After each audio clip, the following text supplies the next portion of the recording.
महाराष्ट्र में शिंदे गुट के 20 विधायकों पे कड़क एक्शन हुआ है। इससे पूरे महाराष्ट्र की सियासत में हड़कंप मच गया है। ऐसे में अब एकनाथ शिंदे खुद सोचने को मजबूर हो गए हैं कि क्या उन्होंने उद्धव ठाकरे का साथ छोड़ के अपनी पार्टी तोड़ के गलत किया है। जबकि इस कड़क एक्शन के बाद सीएम शिंदे गुस्से से लाल पीले हो गए हैं। उनकी समझ में नहीं आ रहा है कि क्या किया जाए। हालांकि वो बहुत कुछ कर पाने की स्थिति में नहीं है, लेकिन इसके बाद भी डैमेज कंट्रोल के लिए एकनाथ शिंदे ने मीटिंग बुला ली है और इस मीटिंग के बाद लगभग साफ कर दिया गया है कि बहुत जल्द महाराष्ट्र में बहुत बड़ा सियासी संग्राम होने जा रहा है। शिंदे के 20 विधायकों पर कौन सा कड़क एक्शन हुआ है और क्यों शिंदे और उनके विधायक अचानक गुस्से से डबल हो गए हैं, ये सब कुछ मैं आपको अपनी इस रिपोर्ट में बताने वाली हूं। साथ ही इस पर भी बात करूंगी कि इस पूरे मामले का सीएम देवेंद्र फडणवीस से क्या लेना देना है। क्या महाराष्ट्र की सियासत में एक बार फिर से बड़ा खेला होने जा रहा है। नमस्कार, आप देख रहे हैं 4 PM और मैं हूं आपके साथ सिमरन।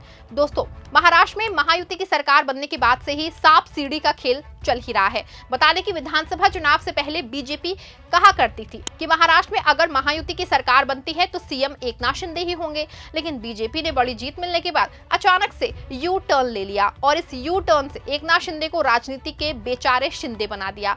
सीएम के बाद एकनाथ शिंदे को डिप्टी सीएम बना पड़ा। पहले तो एकनाथ शिंदे ने खूब माहौल बनाया, लेकिन फिर जैसे ही मोदी शाह का खेल शुरू हुआ तुरंत ही एकदम से डिप्टी सीएम की शपथ लेने को तैयार हो गए। हालांकि तब से लेके अब तक बीजेपी और शिंदे में चूहा बिल्ली की रेस चल रही है, लेकिन हर बार चूहे के रोल में बेचारे शिंदे ही दिखाई पड़ते हैं। आपको बता दें कि पिछले दिनों महाराष्ट्र में महायुति की सरकार बनने के बाद अचानक जब तक शिंदे और फडणवीस में कई बार तकरार हो चुकी है। लगभग 6 महीने के बीच में 2 नहीं बल्कि 3 बार शिंदे और फडणवीस की रार खुलकर सत्ता पे आ चुकी है।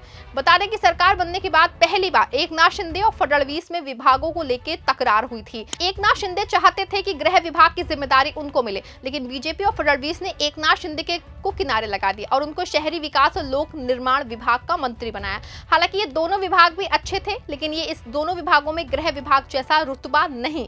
इस ऐलान के बाद पहले तो एकनाथ शिंदे अपने गाँव यानी कि तथाकथित कोप भवन में चले गए, लेकिन बाद में फिर उनकी वापसी हुई और उन्होंने अपना विभाग संभाल लिया।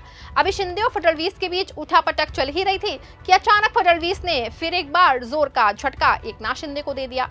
फडणवीस ने इस बार प्रभारी मंत्रियों के चयन में बहुत बड़ा खेला कर दिया है और एकनाथ शिंदे के कई मंत्रियों को उनके जिले के ही प्रभारी मंत्री का पद नहीं दिया है। इसी के बाद से एकनाथ शिंदे गुस्से से बेचारे लाल पीले हो गए हैं। वो सब कुछ छोड़ के एक बार फिर से अपने गांव की तरफ चले गए और जब तक नहीं लौटे जब तक उनके प्रभारी मंत्री को अपना जिला नहीं मिल गया। बता दें कि प्रभारी मंत्रियों का मामला इतना गंभीर हो गया है कि मामला दिल्ली वाले चाणक्य जी के दरबार तक गया है। रिपोर्ट्स के अनुसार यहां से एकनाथ शिंदे को मनाने के लिए उनके प्रभारी मंत्रियों को उनके जिला दिया गया है, लेकिन इसके बाद बीजेपी के एक मंत्री ने एकनाथ शिंदे के थाने इलाके में जाकर ये ऐलान कर दिया कि इस बार बीजेपी थाने में जीतने के लिए अपना पूरा दम लगाएगी। जबकि ये बात बिल्कुल आईने की तरह साफ है कि थाने का इलाका एकनाथ शिंदे का गढ़ है। ये बात एकनाथ शिंदे को नागवार गुजरी थी, लेकिन मरता क्या ना करता की तर्ज पे वो फडणवीस सरकार में बने रहे। लेकिन इस बार जो हुआ है वो बहुत बड़ा ब्लंडर है। बीजेपी के सीएम देवेंद्र फडणवीस ने एक बार फिर से एकनाथ शिंदे के विधायकों के खिलाफ कड़क एक्शन लिया है।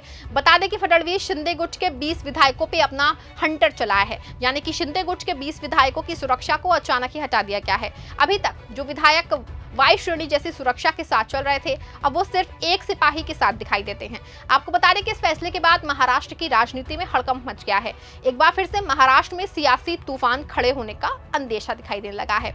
बता दें कि इस पूरे मामले में एकनाथ शिंदे एक बार फिर से कड़े तेवर अपनाए हैं और इस बार उनका तेवर हर बार से बिल्कुल अलग है, जो कि ना सिर्फ फडणवीस के लिए बहुत महायुति के लिए भी ठीक नहीं दिखाई दे रहा है। हालांकि वैसे तो फडणवीस ने विधायकों की सुरक्षा हटाने में थोड़ी चालाकी जरूर दिखाई है।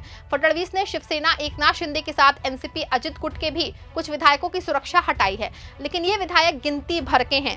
हालांकि इस बार से पूरी तरह से एकनाथ शिंदे भी खुद वाकिफ हैं। यही वजह है कि इस बार उनका टेम्पर हर बार से कुछ ज्यादा ही थोड़ा सा बढ़ा हुआ है। बता दें कि इसी के लिए एकनाथ शिंदे ने एक अलग से मीटिंग की है, जो इस बात की दलील है कि कहीं ना कहीं फडणवीस और शिंदे में अब अंदर खान से बाहर सतह पे आती दिख रही है।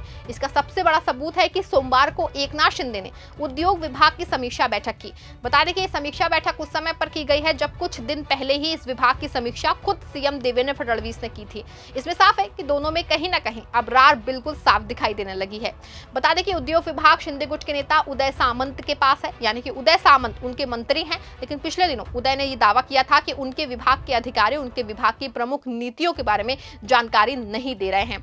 अब आप ही समझ सकते हैं कि अंदर खाने में किस तरह की राजनीति चल रही है। यही वजह है कि मुख्यमंत्री देवेंद्र फडणवीस की बैठक के बाद तुरंत ही एकनाथ शिंदे ने भी अपने मंत्री के पक्ष में बैठक लेते हुए उद्योग के अफसरों की चूड़ियां टाइट की हैं। बता दें कि ये कोई एक विभाग का काम नहीं है, बल्कि महाराष्ट्र के कमोबेश विभागों में इसी तरह की राजनीति चल रही है। वैसे तो 3 पार्टियों मिलकर के महायुति बना है, लेकिन मैदान के बाद बाहर तीनों पार्टियां अपना अलग अलग काम अलग अलग तरीके से कर रही हैं। ऐसे में साफ है कि एकनाथ शिंदे और फडणवीस के बीच दूरियां लगातार बढ़ती ही जा रही हैं। बता दें कि फडणवीस और एकनाथ शिंदे के बीच मीटिंगों को लेकर के ऐसा पहली बार नहीं हुआ है, बल्कि कई बार सीएम की मीटिंग के बाद डिप्टी सीएम अलग से उसी विभाग की समीक्षा कर रहे हैं। आपको याद दिला दूं कि पिछले दिनों साल 2027 के नासिक कुंभ को लेकर के सीएम फडणवीस ने बैठक की थी। इस बैठक में बुलाए जाने के बाद भी एकनाथ शिंदे नहीं पहुंचे थे, जबकि बाद में वो अकेले ही नासिक विकास प्राधिकरण की बैठक लेने के लिए पहुंच गए थे और सीएम के डिप्टी सीएम ने बैठ करके अधिकारियों को दिशा निर्देश दिए थे। साथ ही शिंदे ने एक अलग से चिकित्सा सहायता प्रकोष्ठ बनाकर उस विभाग की जिम्मेदारी अपने बहुत ही खास को दे दी थी। ये फैसला एकनाथ शिंदे ने तब लिया था जब पहले से ही सीएम देवेंद्र फडणवीस कई प्रकोष्ठों का गठन कर चुके थे। आपको बता दूं कि इस मामले में भी शिंदे और फडणवीस के बीच की तकरार जो थी खुल के सामने आई थी, लेकिन उद्योग विभाग की बैठक के बाद ये बात पूरी तरह से साफ हो गई कि हर जगह पे सीएम के बाद डिप्टी सीएम की समीक्षा बैठक महाराष्ट्र की राजनीति को नया रंग देने वाली है। कहा तो यहाँ तक जा रहा था कि दोनों के बीच में अंदर खाने में पूरी तरह से टूट पड़ चुकी है। महायुति की दोनों पार्टियों के नेता एक दूसरे को फूटी आग देखना पसंद नहीं कर रहे हैं, लेकिन ये दोनों नेता कब एक दूसरे की सरकार से अलग होकर नई सरकार को जन्म देते हैं, ये देखना सबके लिए अहम होगा। क्या एकनाथ शिंदे महायुति और सरकार से अलग होंगे या फिर नहीं होंगे? क्या एकनाथ शिंदे और फडणवीस के बीच में तकरार बढ़ती ही जाएगी? क्या बीएमसी के चुनाव में महायुति और बीएमसी अलग अलग दिखाई देंगे? आपका इस पूरे मामले पे क्या कहना है? अपनी राय कमेंट में जरूर बताएं। इस खबर को लाइक और शेयर जरूर करें। धन्यवाद।